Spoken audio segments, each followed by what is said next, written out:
Leadership is vital to the success of every business. And even you, the average individual who wants to position yourself for greatness, it's important to understand leadership. Today, we will spend some time not only looking at leadership, but we will examine the importance of processes and systems and how all of this can set you up for success. To join me in today's conversation, I have two dynamic personalities that will join me in the deliberating on the topic leadership, processes, and systems.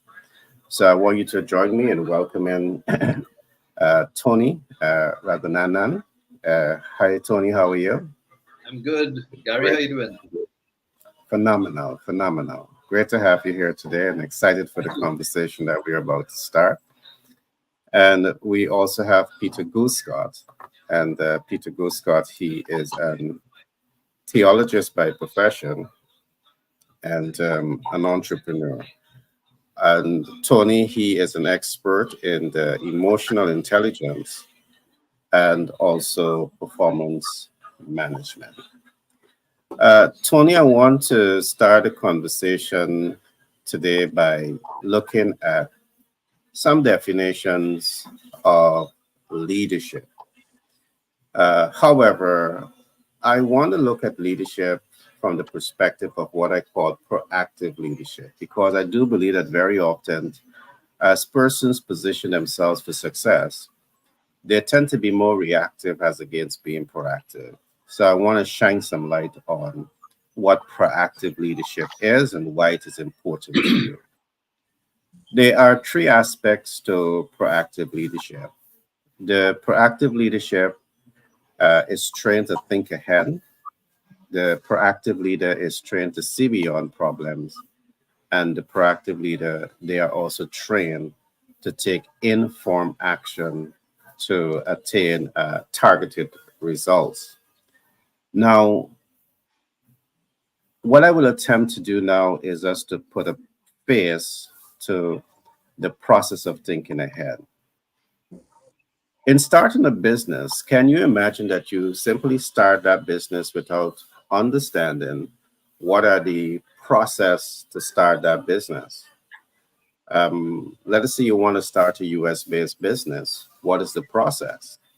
Uh, so you have two persons that is attempting to start that business. One has the knowledge and one don't have the knowledge. Which one do you think is going to be more successful in starting and growing and scaling that business? So let's look at this for example. Ying decides that he is going to think through the process of starting a business. And Yang believes that he can just go ahead and start it anyhow. So what Yen does, Yen finds a consultant and he starts to talk with the consultant about the process of starting a US based business. So what he does, based on his advice, he registered with the Secretary of State. He registered with DNB because it's by registering with DNB, he's able to get his DUNS number. By getting his DUNS number, he's able to get his paydex score.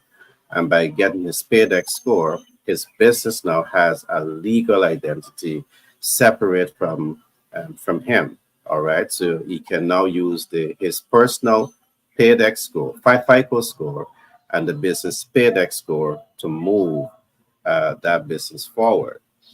He also knows that as he starts his business, he would need access to capital. So you don't wait until he needs capital and then start taking action to get capital.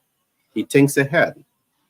And part of thinking ahead, he knows that the business has to be fundable.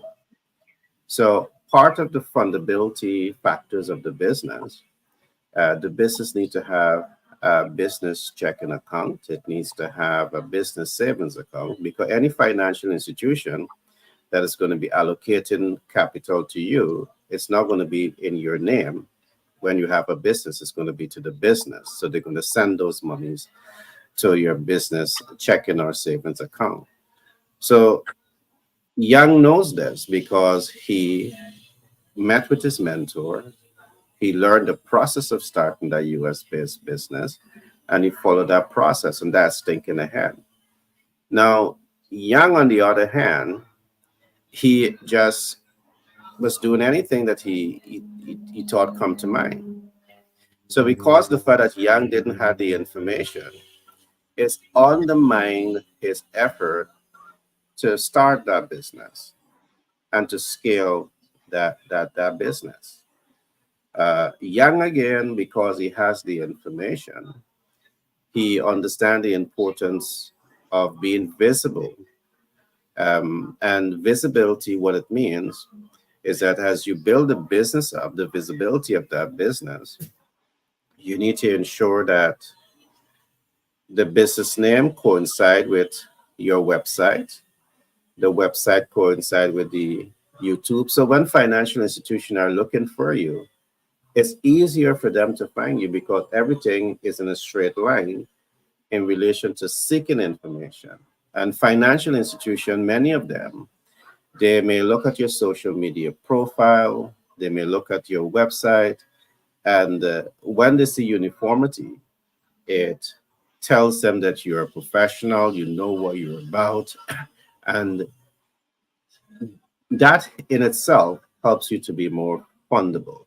So, because Ying did this, financial institutions were knocking on his door to provide capital for him.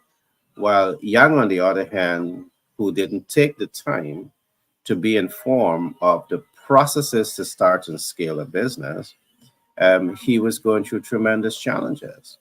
So I went through this to give an explanation of the importance of what we call proactive leadership. And I look at the first concept that we call thinking ahead. Thinking ahead also, in conclusion, I want to say this, it's about you also thinking ahead about what human resource do I need to move my vision forward? What technical resource do I need to move my division forward? And what capital resource do I need to move the vision forward?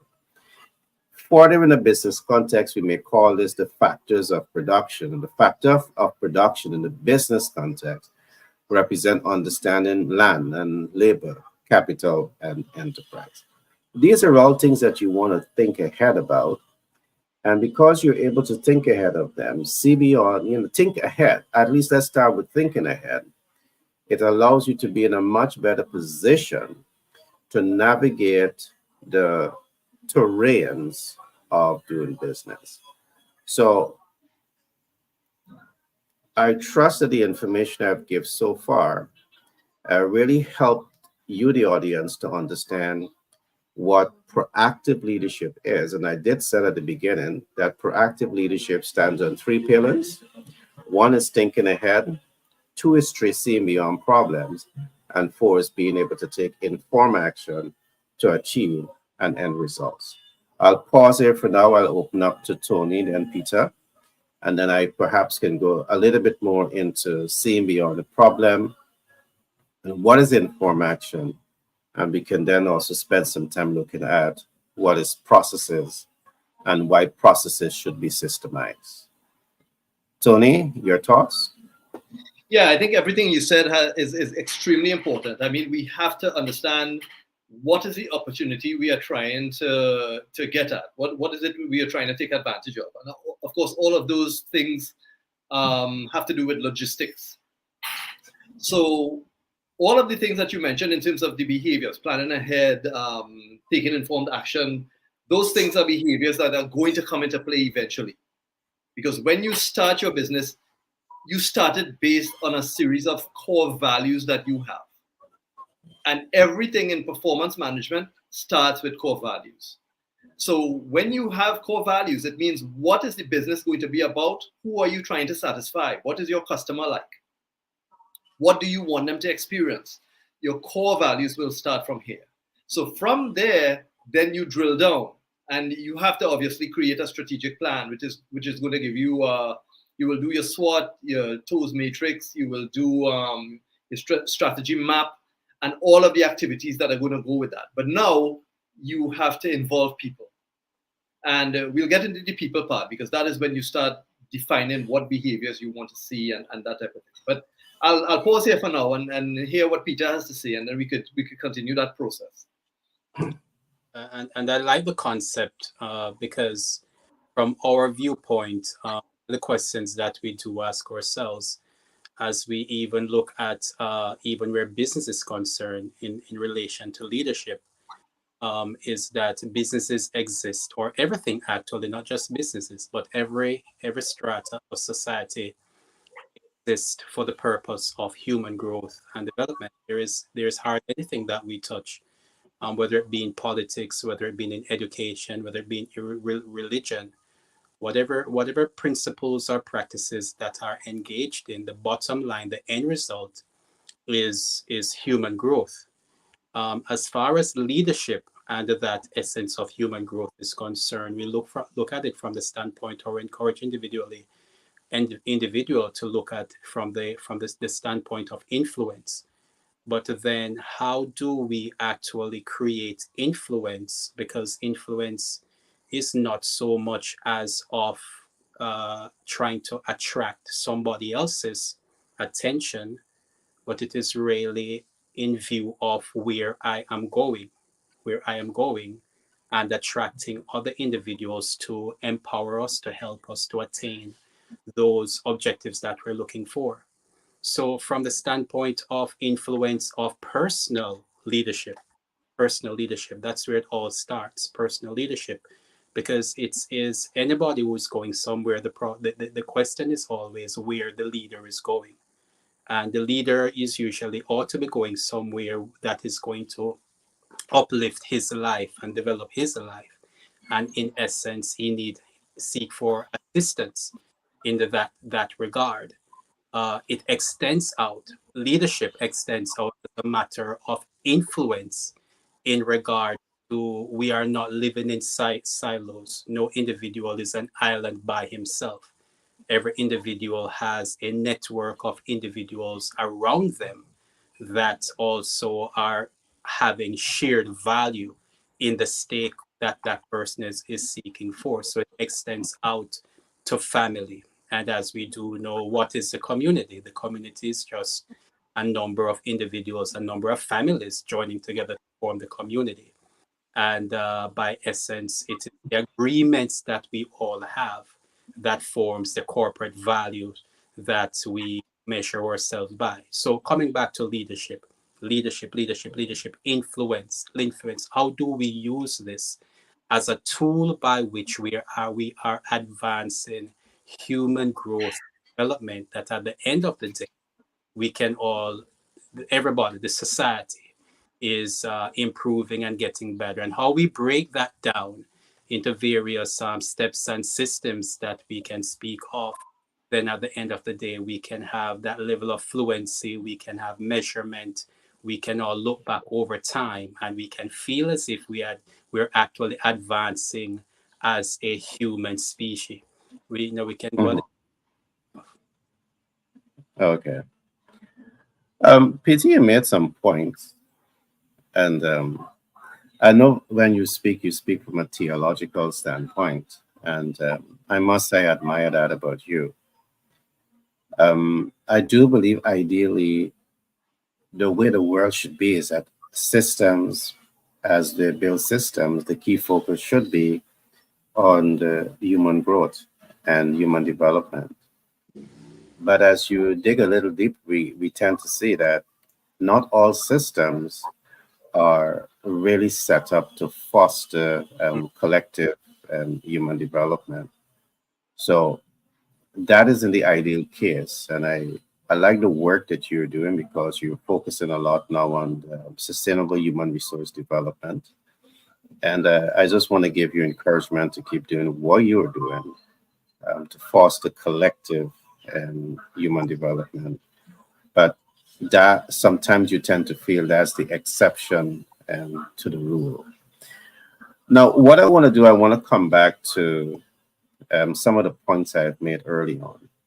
Any great leader, uh, you must put yourself in a position of strength to be proactive. What does it mean to be proactive? It means that you're thinking ahead. And I give an example of what thinking ahead is early on. But thinking ahead doesn't mean that you're seeing beyond the problem. Because what I've seen many leaders get stuck in the problem zone. You can sit and you can say, I want to start a business. That's thinking ahead. You can sit and you can say, I need these critical human resources to move the vision forward. That's thinking ahead. You can sit and you can say that I need these capital resources to move the vision forward. That's thinking ahead. But guess what? It's just thinking ahead.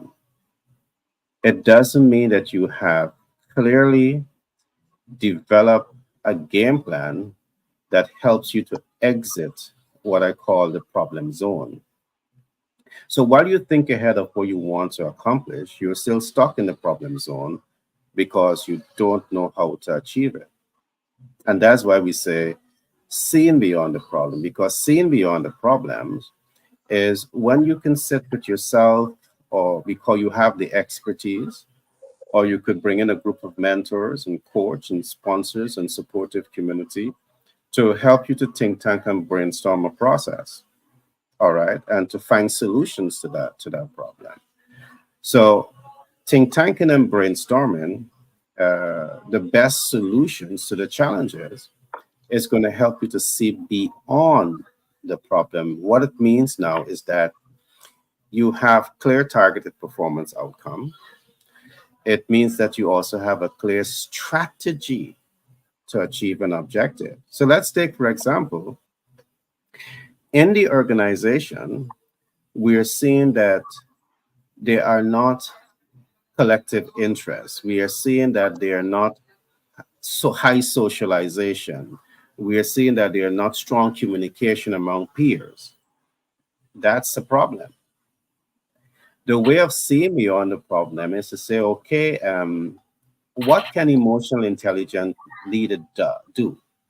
Can we bring in their skill sets to help the team to become more sensitive to each other and to foster a more cohesive work environment where everyone can sit and they can talk and they can share ideas and they can grow. And that's seeing beyond the problem. But I want to say this, even as you see beyond the problem, the ability to take informed action can also pose to be challenging. So these three things must work together. It's not just thinking ahead. It's not just seeing beyond the problem, because you may see beyond the problem and you know exactly what to do, but are you doing it? All right. And in cases when you do it, sometimes the results is not what you want because you're taking action, not necessarily informed action. And let me try to put a face to what we're calling informed action. Informed action is when you have a body of knowledge. And because you have this body of knowledge, it has been stress test and test time and time again. So because it has been stress test time and time again, you are now in a position of strength where you can always get high reward, measurable results, predictable outcome with the highest degree of accuracy. Let me break this down a little bit. Let's take Tony, for example, or you, Peter. You have been an expert in performance management. And you know that once you transfer this body of knowledge over this period of time to the, the target group, you know it will take them about 6 weeks to get the information. You know that it will take them another 6 weeks to apply it and master it. And you know, after 12 weeks, these are the results. Guess what? Because you have done this several times and you get out of 10 times of rolling the program out, you get 9 positive results. It gives you predictable outcomes. So you are now in a position of strength to get what we call predictable. You are now in a position of strength to take informed action. So there's a difference that we talk about in terms of taking action and informed action. You want to bring yourself as a great leader where you're not just taking action, but you're now able to take informed action to achieve a desired end result. And let me put this in another way. There are people that may talk to you about how to access capital.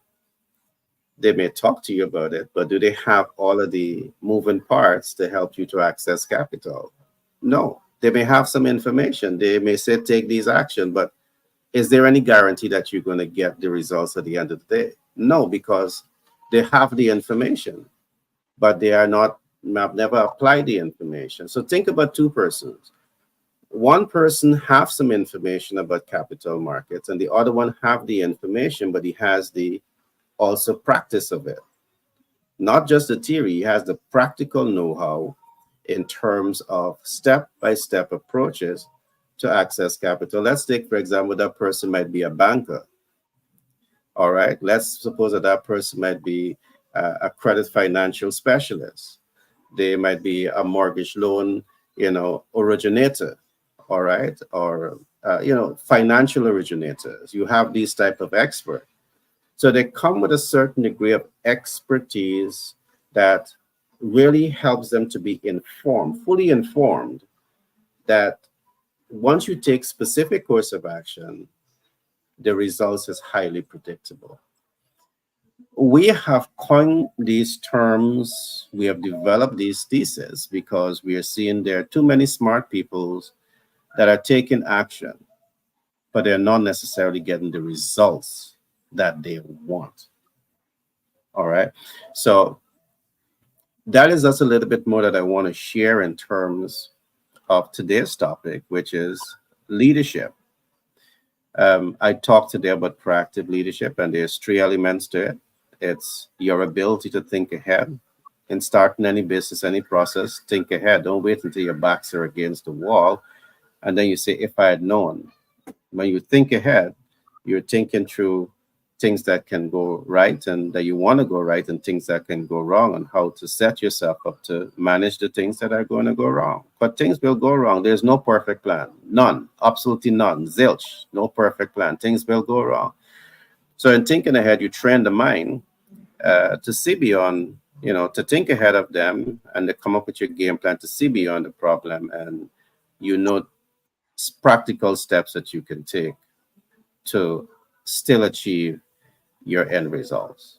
And to end on this note, before I come across to Tony, what I want you to do is to see yourself doing a project, but a possibility that prices for products may be inflated. And if the price inflates, it's going to drive the cost up of the project, and you don't have the budget for that. But guess what? You have thought ahead of this. And your way of seeing beyond problem is to have a few equity partners line up. So if the inflation do take place, guess what? You're way beyond the problem, because you can call on two or three equity partners and say, friends, the price for products has been inflated, and we have run out of budget, but it's a bankable project, and we now want private equity investors on board. And you get your private equity investor, and that's part of you being able to take informed action to bring your project to a conclusion. So it's a way of thinking. And very often we hear that we don't have a whole lot of critical thinkers in the world.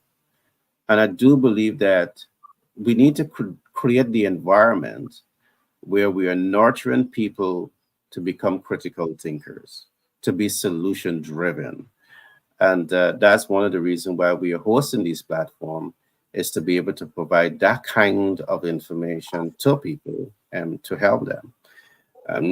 The Science of Success University, we'll be talking more about it just now. And the aim of that also is to really set that environment where people are not just seeing the problem and swimming in the problem, but people are trained to see the problems and look at the solution, and to take the practical steps to embrace the solutions that you want in your life and in your business. Tony, all to you. Yeah, I want to go back to something, and all of those are good points. I want to go back to something Peter said, and that is shared values. See, that is an important concept right there. Like, once you have shared values, it means that everybody is on the same page in terms of the core beliefs that you have, right?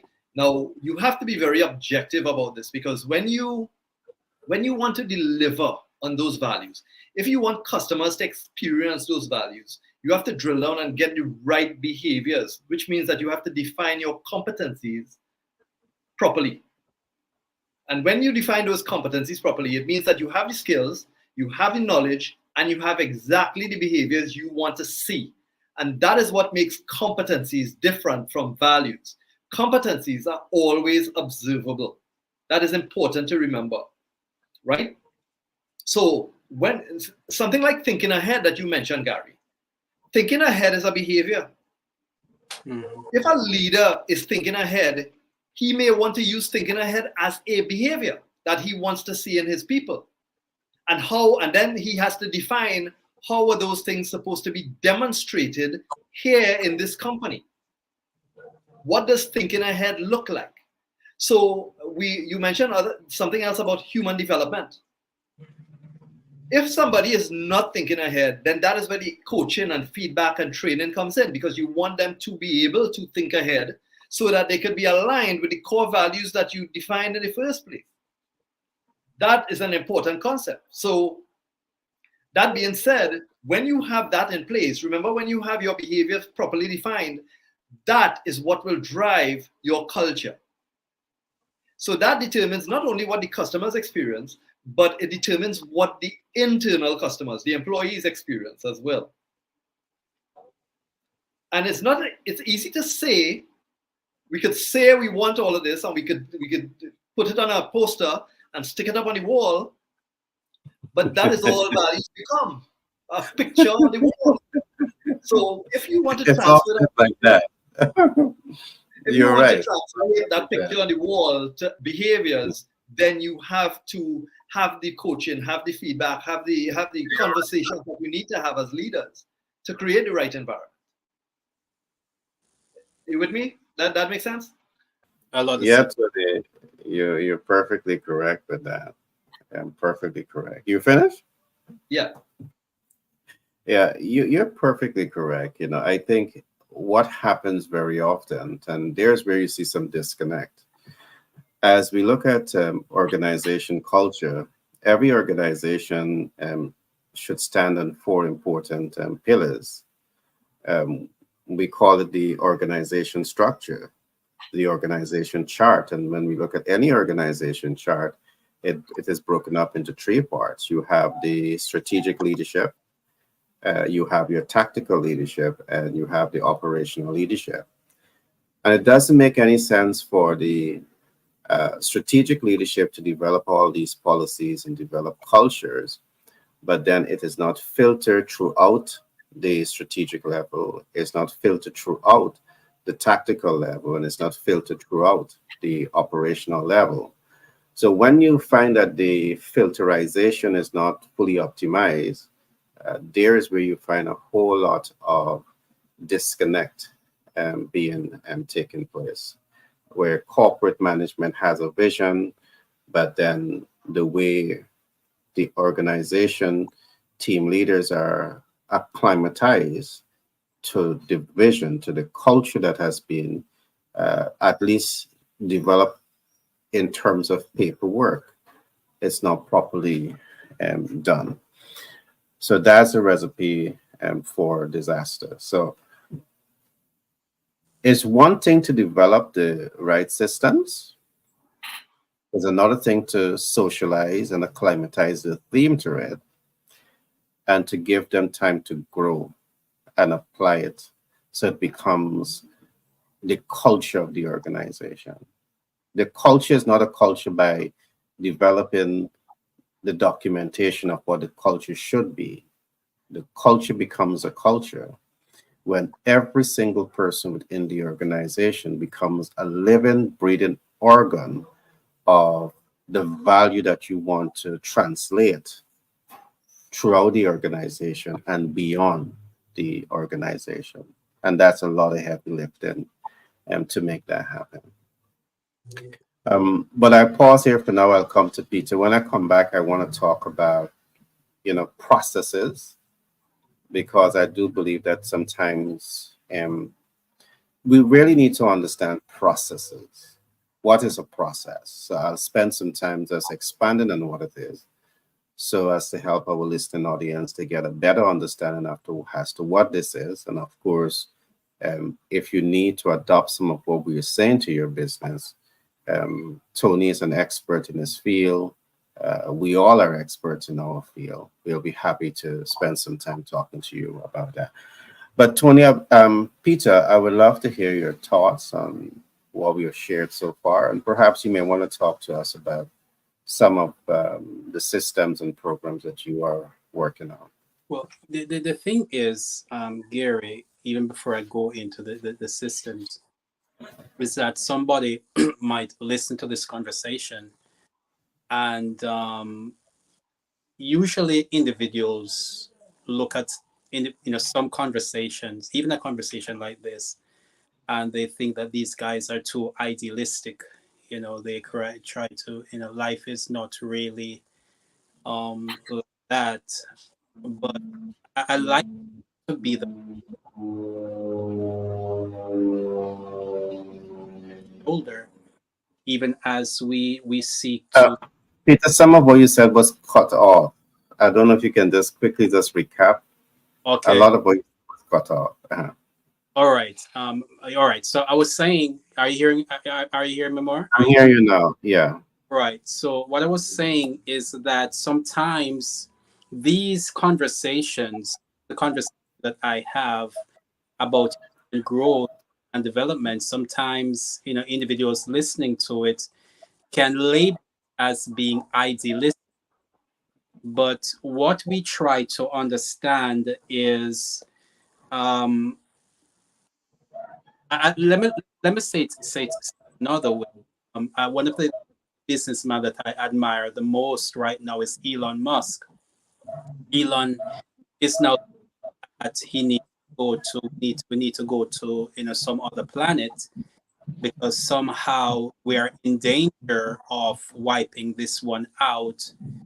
With the massive firepower that these nations and super nations have, we can really wipe ourselves out 10 times over. And when we look at what is happening with, they talk about the climate, when they look about what is happening in social, civil society, when you look at what is happening in all the various areas, all the institutions of life right now that we have grown to be accustomed to as the pillars that cause us to have wholesome lives, all of them are being threatened. Where it's the first time in the past 50 years where every institution, every last one of them that has to do with deal with humanity and sustainability is being threatened. So people are now reevaluating how they are going to navigate themselves over the next 10, 15 years.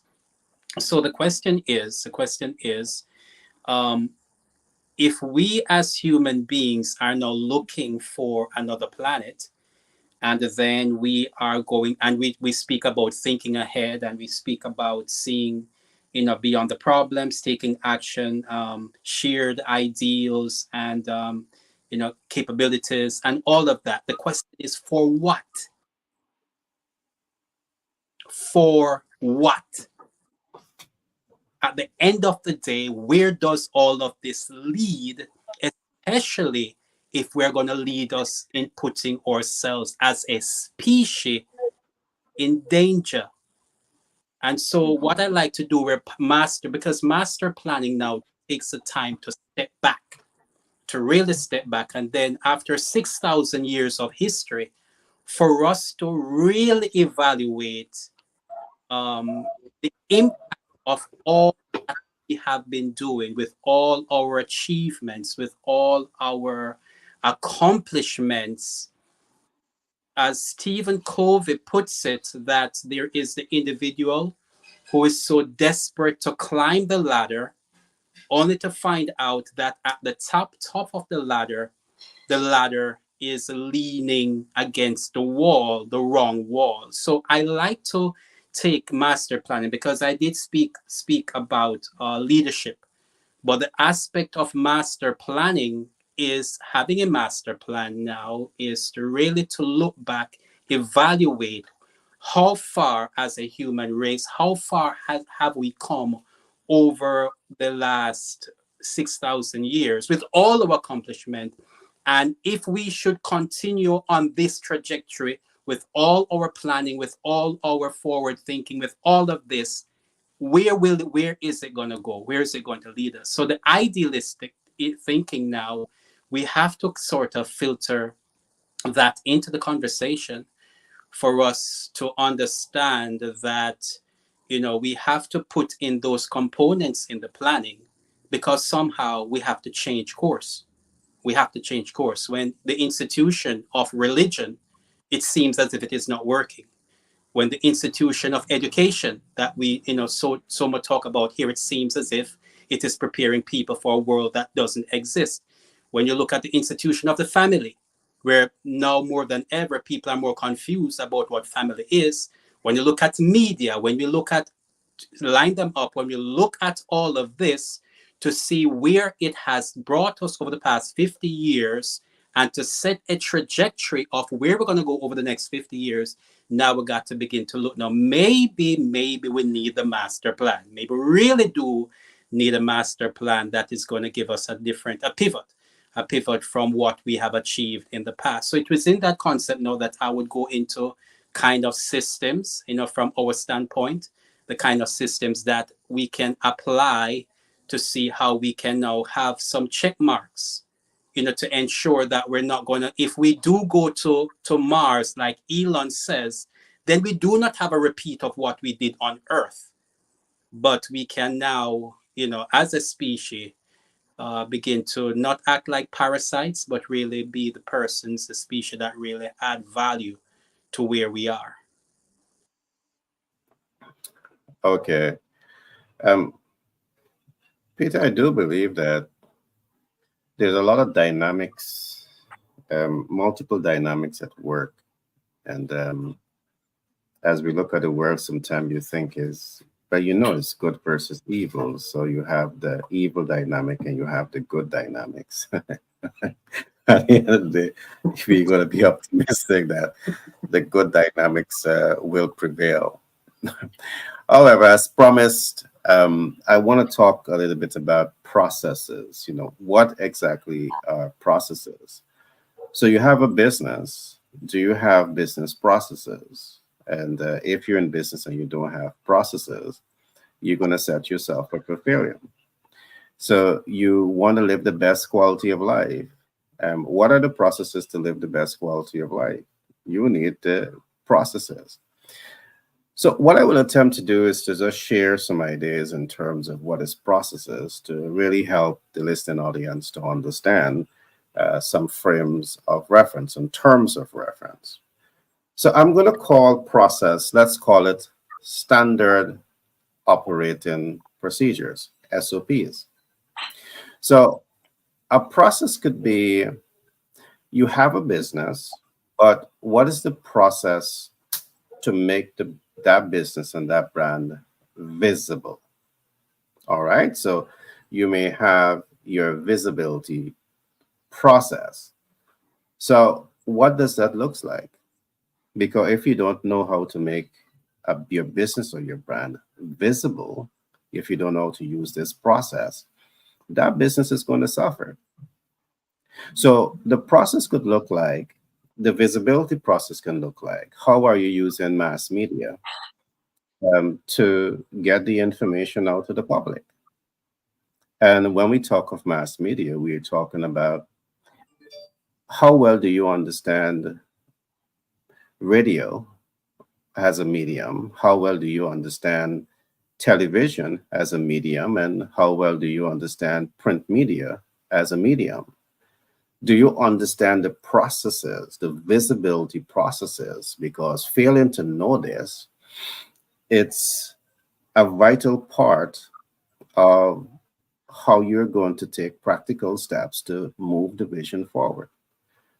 You find many businesses start and fail because you didn't spend enough time to understand processes. So in the context of visibility, every business needs to be visible.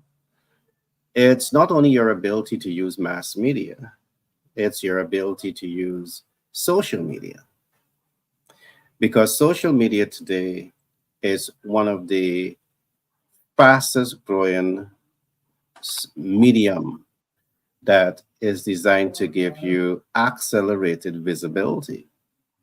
And again, if you don't understand the ecosystem as a process, that social media ecosystem as one of your process for visibility, guess what?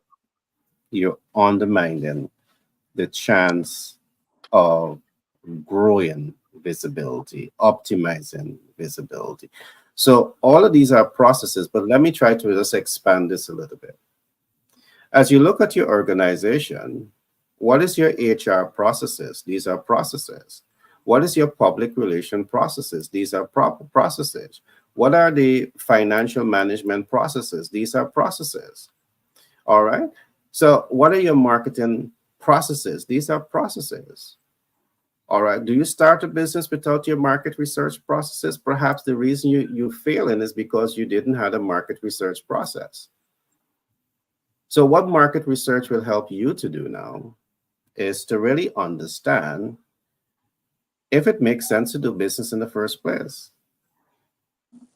And their process to do all of this. With time, I can go deeper into this, but process are so important. It's relevant to your business. And as Peter, in Peter's context, as you talk about your personal life master plan, it is also important to your life. Do you have a process for living the best quality of life today, now? Failing to have a process perhaps is the reason why your life is in chaos. Mm. When you have a process, it tells you what you need to do and why you need to do it and how to do it, because it's a process. And let me give a more graphic example. So you have two persons that is preparing meals in the kitchen, and you have guests, international guests are coming to your home to partake in food to eat. So on one side you have a professional chef, and you have on the other hand you have someone that says, I know how to cook. Whose process are you trusting more? The one who says, I know how to cook, or are you trusting the professional chef? You're going to trust the professional chef because the professional chef, he has a process of doing things, and you have confidence in the process of the Unless professional. I, Go, go ahead, Tony. unless he lying. No. But I think that the processes are important. But what process he used? I mean, I know that Peter was talking about all of this on a grander scale. But the Yeah, way I see it is that there are two types of change in this world, right? There's evolutionary change and there's disruptive change. And when you are trying to influence people, whether it's a simple process within an organization or whether you are trying to influence a population, disruptive change is the example I talked about last week with the seatbelt law, right? Remember that? The hmm, police started charging us $1,000 to wear our seatbelt. Mm. And after they started charging $1,000, everybody started to wear the seatbelt. Is because it had an element of fear in there, and sometimes you need that disruption um, to have you need that disruption for people to change their behavior. yeah, Now, I'm not awakening, saying consciousness, growth. right. So everything that we are talking about is evidence and that type of thing. Evidence is great, but remember, is not always useful. It's not always going to be effective.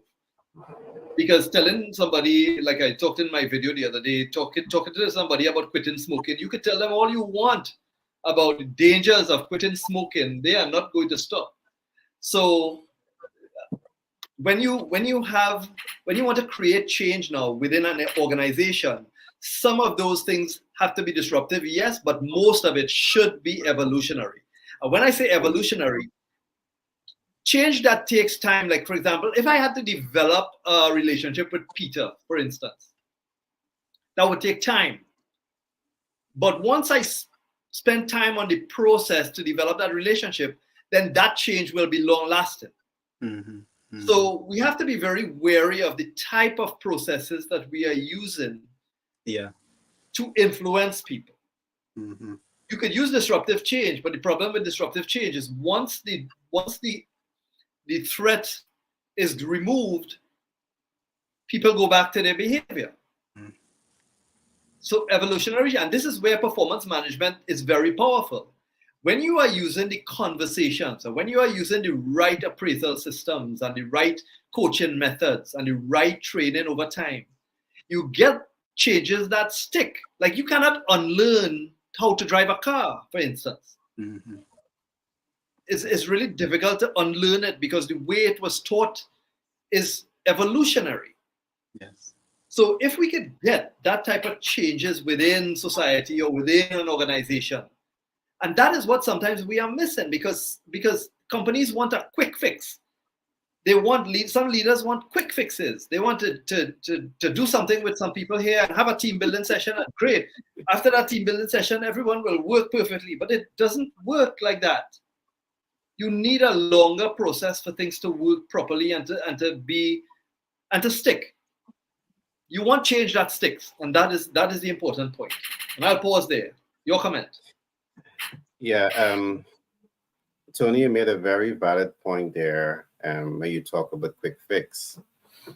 I do believe that, and it's so surprising, very often when you're called to a company that has a problem and want a fix, they expect a quick fix. So very often I may ask, how long did it took you to study for your certificate?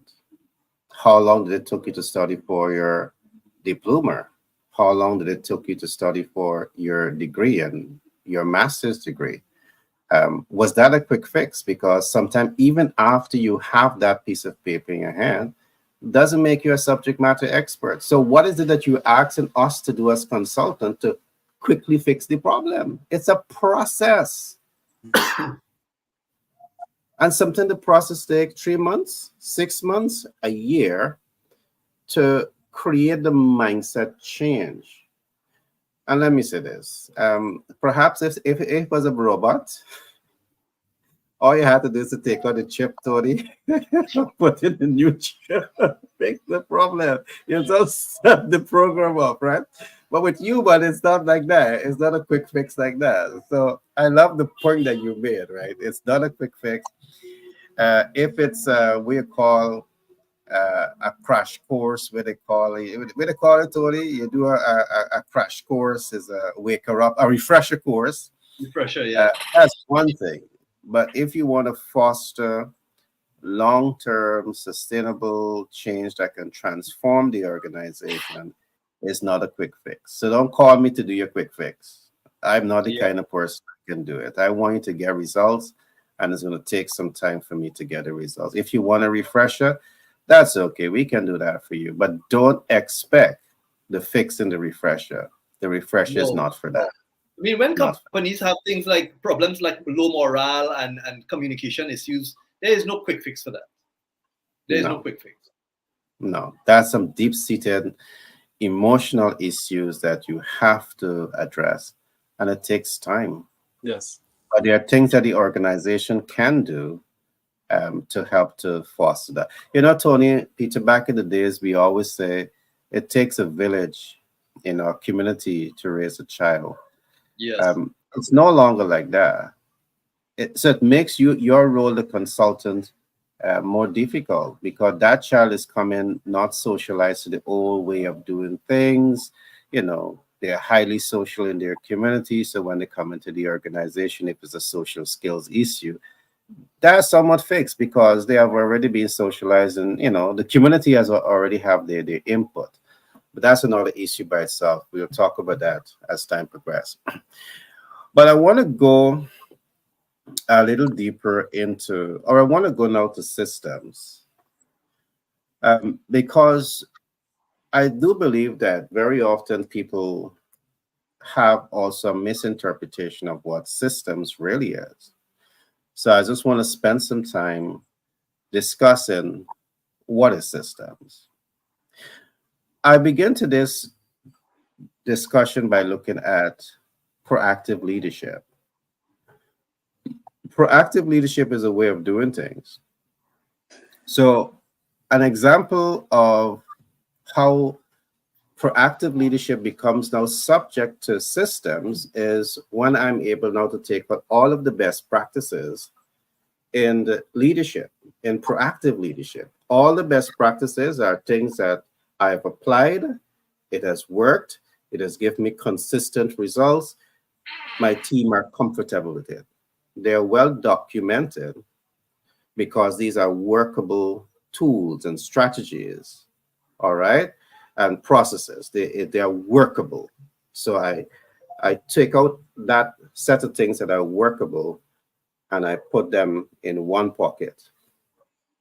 I may now come to the process. So it's work, and I now develop the what is working into a standard operating procedure. All right, I've developed it now into our standard operating procedure.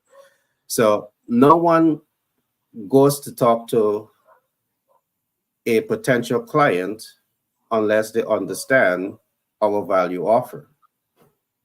That becomes part of our standard operating procedure. No one speaks to the ideal client representing our brand unless they understand our brand.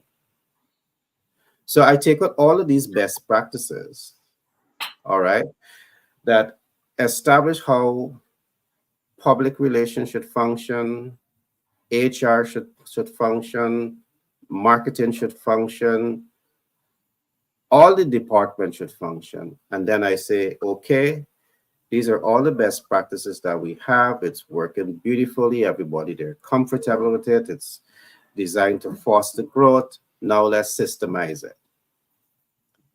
Systemization of your processes is where we can now talk about transparency. I remember, Tony, I spoke about this earlier on. Sometimes at the strategic level, you know what has to be done.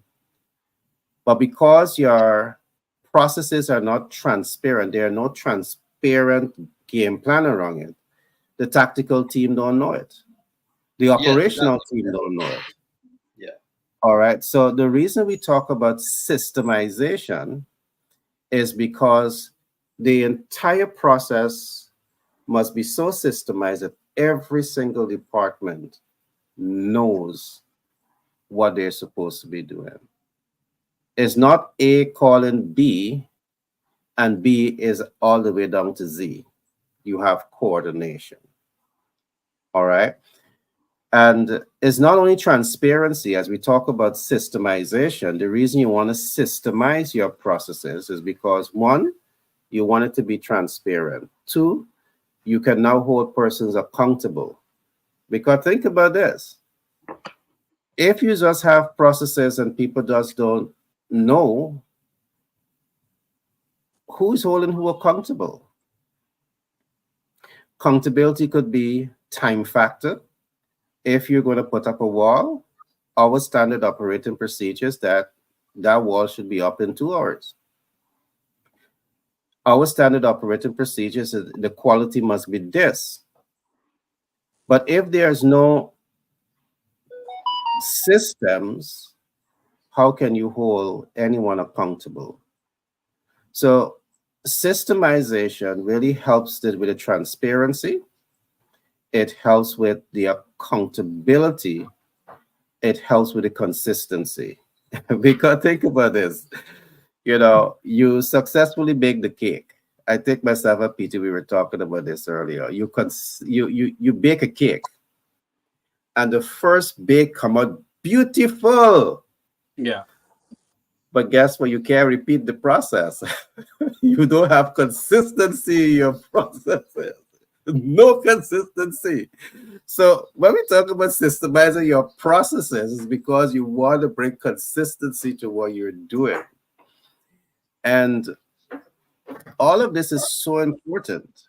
To build a business, you need to have transparency. You need to have accountability. You need to have consistency, particularly so when it comes to delivering quality consistently above and beyond the expectations of the ideal client. You need to have all of this.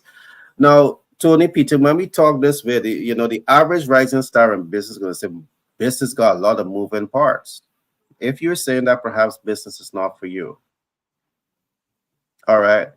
And when you're in the business of providing value for money, all of these things that we're talking about matters, because the person that you're providing products and service to, these are human beings. And in the business context, we see them as the most precious being the world has ever known, and the most precious being the world will ever know. I don't care that you're going to say to me that we got artificial intelligence can process information faster. That's artificial intelligence. There's no emotional intelligence. Only human got emotional intelligence at this moment. So they're the most precious being. All right. So understanding systems, and there's a list of things that I can go down as we talk about systems. Another essential benefits of having systems is that you can now have what we call transferability. Because you have your processes well developed, think about this. You have a great chef and you have a cook. And when the cook comes, he doesn't measure salt, he doesn't measure all purpose, he doesn't measure rice, he doesn't measure anything. All he do is cook. He's a cook. Well, on the other hand, you got a chef, and a chef rations every single thing that he or she is going to be doing. So because he's rationing everything and he's documenting everything, that whole skill set could be transferable. All right. And all of this is what systems help you to do. You might be an excellent, research specialist or an expert in emotional intelligence or an expert in master planning. You want to systemize all of this. So as you train your team, there may be so much demand for your services that you can deliver all at the same time. But guess what? Because it is systemized, you can now have persons learn your systems and they can go to different parts of the world and practice the systems. And let me put it another way. When we look at a franchise reach all the criterias that we're talking about here. There are clear processes that are systemized. So when you go to one Walmart, it resembles all Walmart, and there's consistency. When you go to Wendy's or Starbucks, there's a process that all franchise holders have to hold and know and apply, which falls into the systems, the systemizations. And you want to ask, why companies succeed and why companies fail. If what we're saying to you sounds like heavy lifting, your first out is to get consultants on your team that can really provide the mentorship, the coaching, the support, that supportive community to help you build the systems. Or the easy way out is to say business is not for you. Because it's to build a 6-figure business, a 7-figure business, to build a multi-million-dollar operation, you have to start thinking of the importance of leadership, processes, and systems. I'm going to pause here for now. And who wants to chime in? Tony, Peter, your thoughts. Yeah, Peter, you want to go ahead or you want me to go ahead? Well, something that you said, Tony, that I liked. I liked it very much because we're in identifying change. Change is, and we're from our standpoint, because we like to have in master planning the essence of having constantly a bird's eye over the over what is happening, over the design, trying to constantly uh, re-examining, re-evaluating, redefining, to see what makes sense, what is not, how it can be improved. That the concept of master planning, right?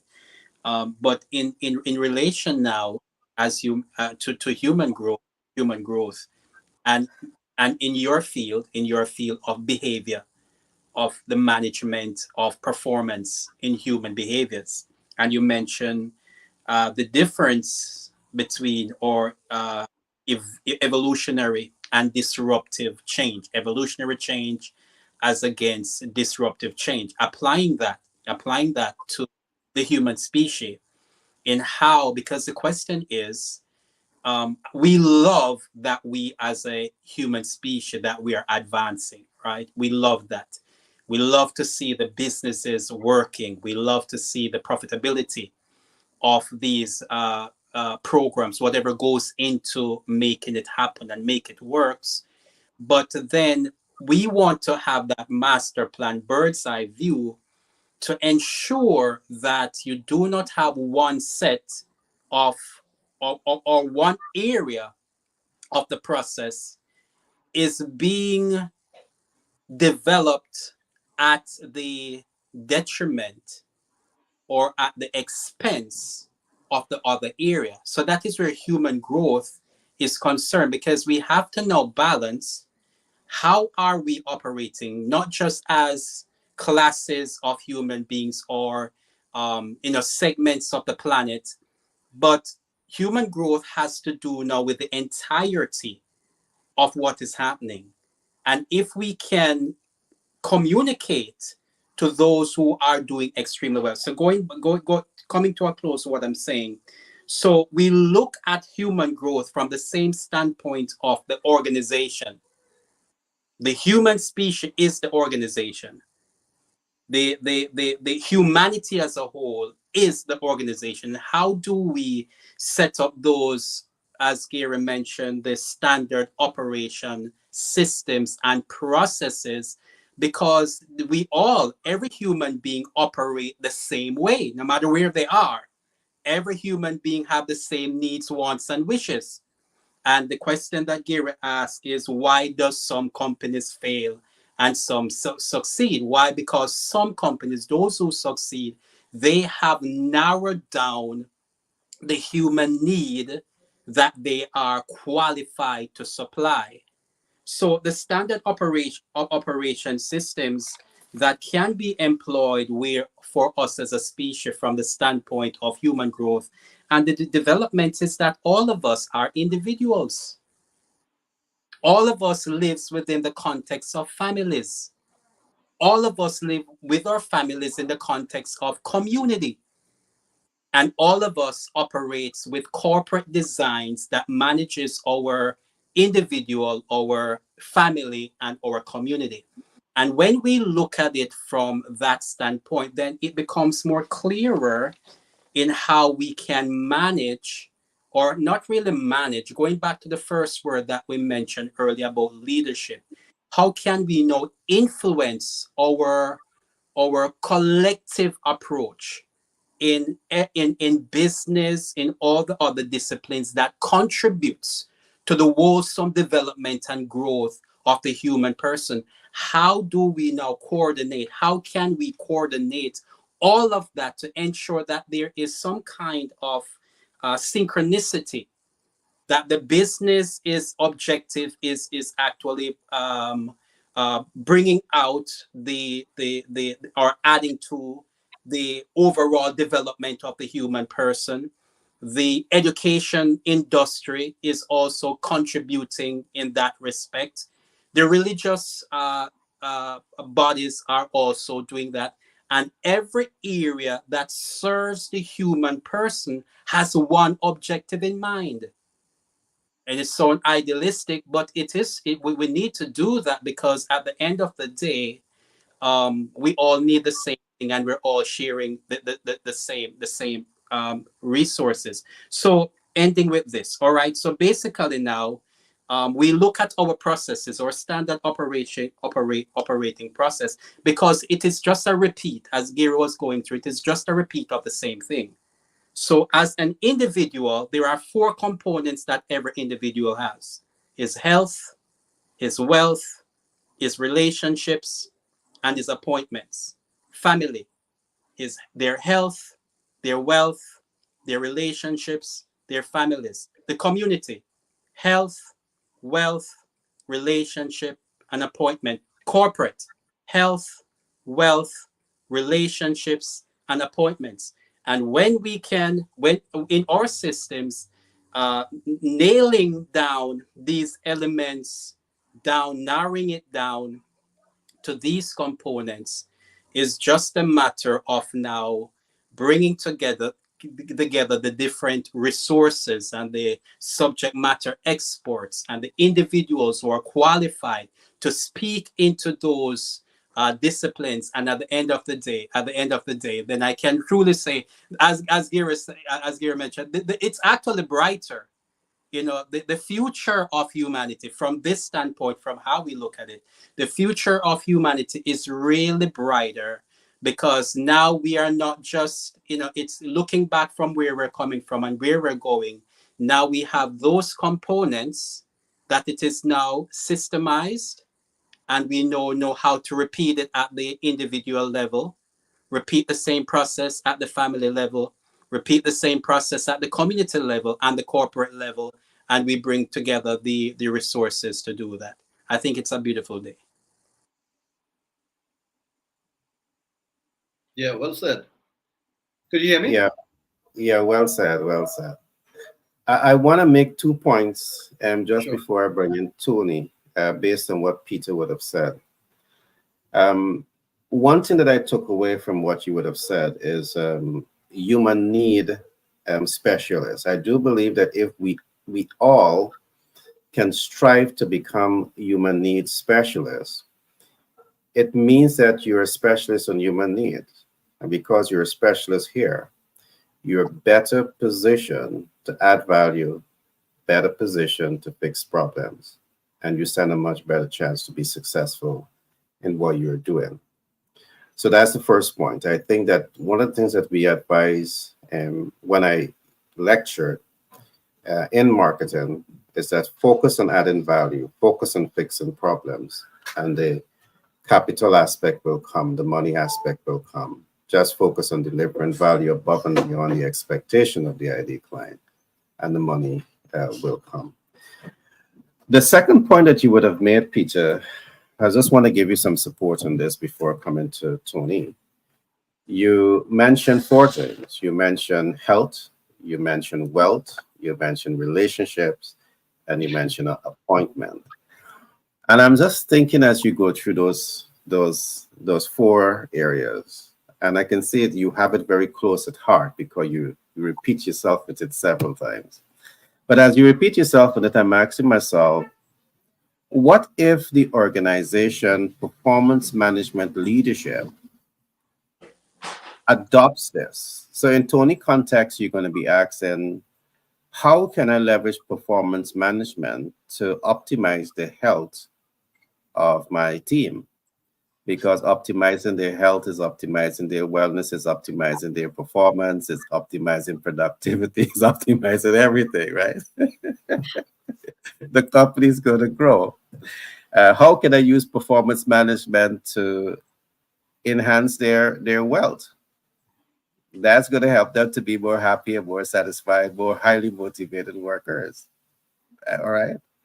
How can I use performance management to optimize relationship? Because according to the hierarchy of human needs, the father of humanistic psychologists, he emphasized the importance of relationships.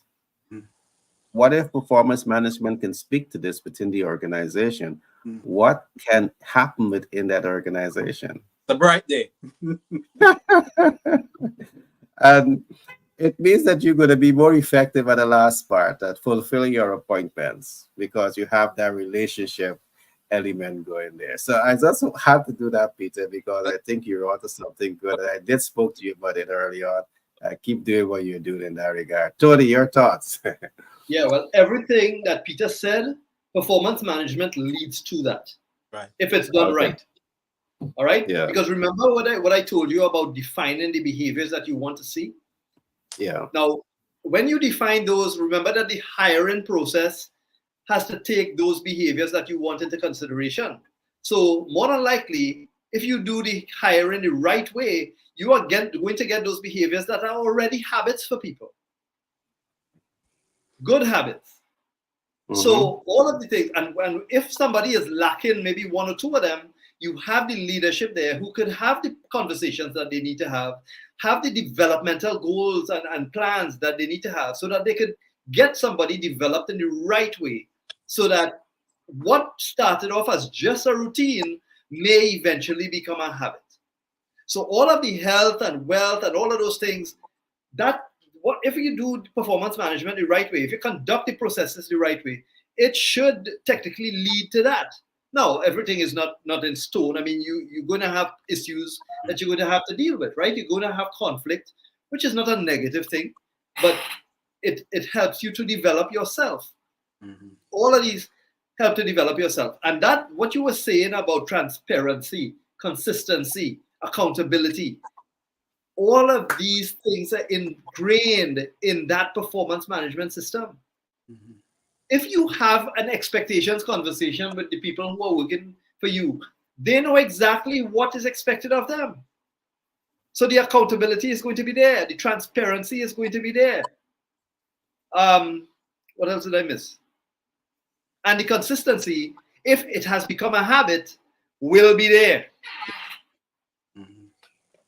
So all Yeah. of those things, if you have consistency, everything that Peter said, you are going to have a happier life because of it. Yeah. Guys, as we begin to wrap up, I want to play the devil's advocate, right?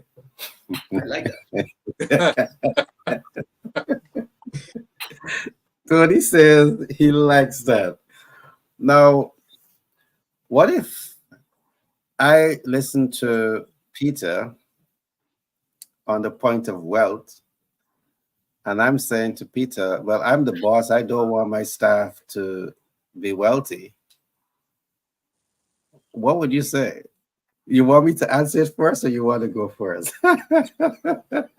Because let me say, well, let me put some context to this. I think traditional leadership says that if the staff has financial independence, they're not going to come to work. They're not going to work. But the big question is, have you really done that deep analysis on that? All right. So I just want to throw that out there. I just want to be the devil's advocate. So Should there, go ahead, Peter. no, the question I would ask is, what is in our best interest? What is in our interest? Because if we, why do we have, well, there's a lot of things that contributes to it, but the greater reason why there is growing crime in a society is the lack or the scarcity of resources, right? If I have an abundance around me, then I have no reason to steal unless I have a proclivity to that. So why would a boss want um, his It's workers team player. team It's play? team player. Why do what? Family member, we call it sometimes. Why? We say all kind of things, right? Right. Because it means that society on a whole, because we all share this space, right? Society on a whole, it's when we operate from the platform or the place of scarcity and scarce resources, that is where that comes from. Because I feel as if there's a limited, and there's not enough to share. but there is an abundance around us. So it is within my best interest for those who are within my who are serving the entity to grow and even outgrow and then go on and start develop somewhere else because society overall is getting better. So crime and all the negative elements of society will be reduced. So you Great. pay taxes into a police force. You don't have to worry about watching the news and see who died and all of that stuff because humanity overall or quality of life is uplifting. All right, Tony, take a jab at it. Why do you want to make your staff wealthy? Why do I want to make my staff wealthy? Well, it's for the Hmm. well-being of everybody involved. If I heard a manager said that, well, let me give you the non-religious answer. If a manager said that they didn't want to make their staff wealthy, I will let them know, get used to interviewing because you will be doing a lot of it. There you go.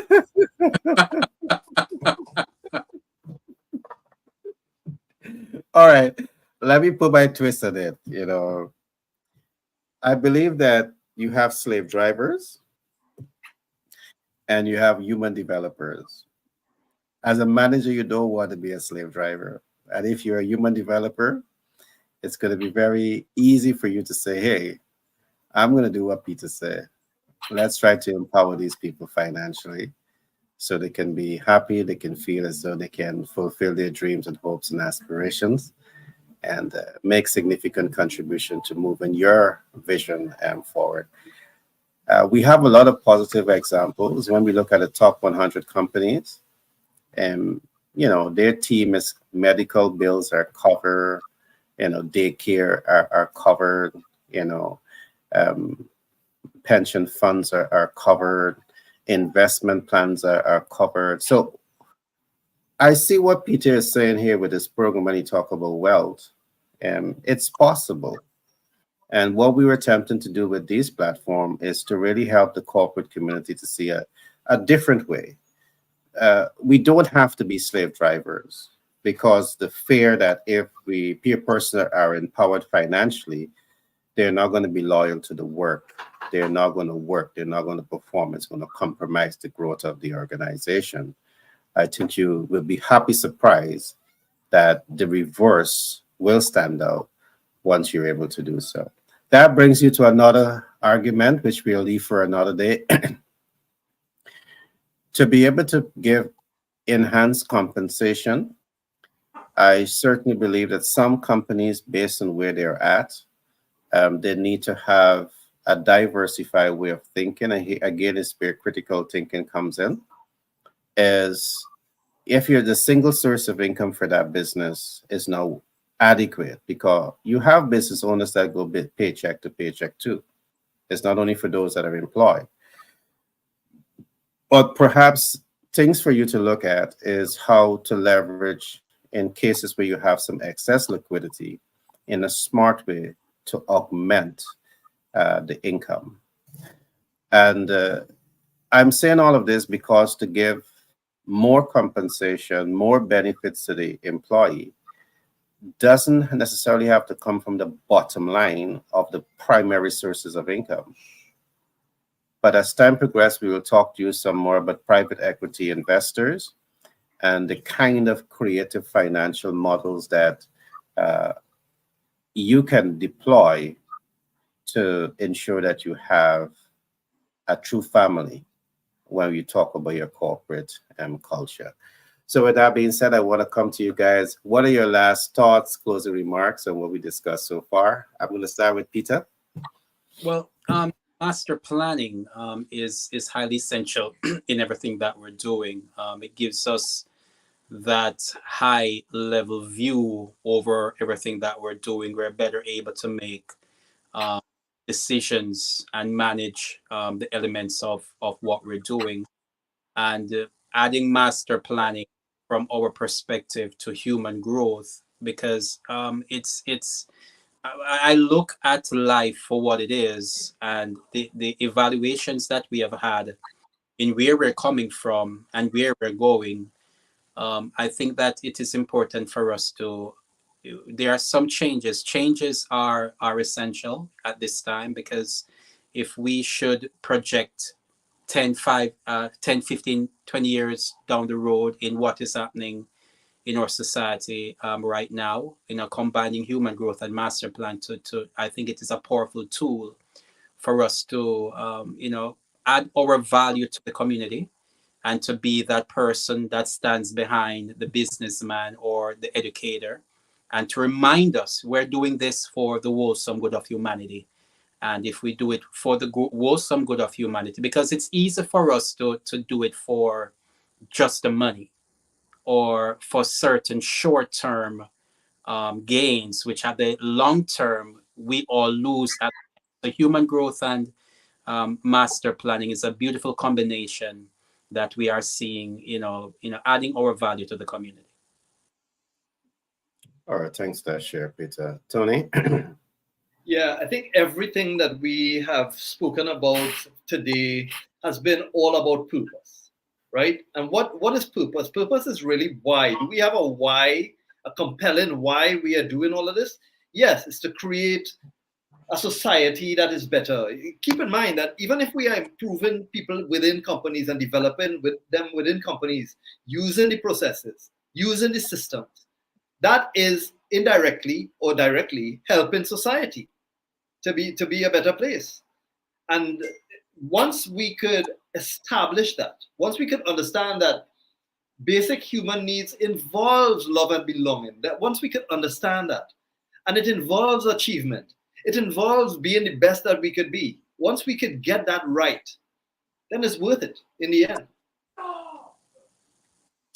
Yeah, great points, Peter. Tony and Peter. I do believe that what every human being hungers for is growth and continuous growth. I was listening to a great speaker, Tony Robbins. I don't often listen to him, but I listen from time to time. And one of the things that he was talking about is that when human is starved, when growth is strangulating, you're not able to grow. It's a very frustrating period for any person who is trapped in a stagnant process. And as I think about it, I think deep into what he's saying. There's a lot of merit to that, a lot of merit. If even you becomes a professional and you're doing one thing over and over, there will come a time that you just don't feel like doing that. And you feel that way because you want to grow. And growth is a natural phenomenon. All right. So what are you doing today? You want to ensure that you're helping persons to grow. All right. One of the reasons I want to emphasize this because sometimes you find, and perhaps Tony, something for us to do as time progresses is to do an analysis of what is what are some best practices in the organization to foster growth? Because we hear very often persons change jobs because they feel stagnant. Mm-hmm. And the organization leaders, on the other hand, it's hard for them to adjust to changing a good person. It's that process. So how can we slow down that exit the organization based on scientific data? Something for us to talk about, and perhaps as time progresses, we can bring some information on that. Sure. But I want to thank you guys for coming today and supporting the platform. I just want to say to the public, Tony, he is an expert in emotional intelligence. He's an expert on performance management. So in the event that you need support in your organization in those two areas, do reach out to the community. I'll be so happy to put you in contact with Tony. Peter also, he is a theologist by profession, but he is also an expert in master planning. And to get a glimpse into what he talks about in terms of master planning, it relates right back to the four concepts that we talked about early on. To successfully manage the organization or your life, you need health. You need good health. And he talks about wealth because I do believe that every person, silently or vocally, in the back of the mind, they want to know that they can have financial independence. So that's a key motivator for life. He also talks about the importance of relationships.